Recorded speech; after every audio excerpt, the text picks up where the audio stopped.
નમસ્કાર મિત્રો, નવા વિડીયોમાં તમારું સ્વાગત છે। આજના ન્યૂઝમાં શિક્ષકો માટે છે।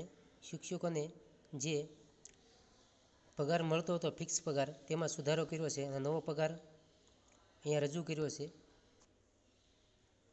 પુખ્ત વિચારણાના અંતે રાજ્યની બિનસરકારી અનુદાનિત માધ્યમિક અને ઉચ્ચતર માધ્યમિક શાળાઓમાં ફિક્સ પગારની નીતિ અન્વયે નિમણૂક પામેલ વર્ગ 3 અને વર્ગ 4ના શિક્ષણ સહાયક, વહીવટી સહાયક અને સાથી સહાયકના વંચાણ લીધા ક્રમાંક 2 સામેના 17/10/2017 અને વંચાણ લીધા ક્રમાંક 3 સામેના 2/7/2019ના ઠરાવથી નિયત થયેલ ફિક્સ પગારમાં નીચે મુજબ સુધારો કરવાની આથી સરકારશ્રીની મંજૂરી આપવામાં આવે છે।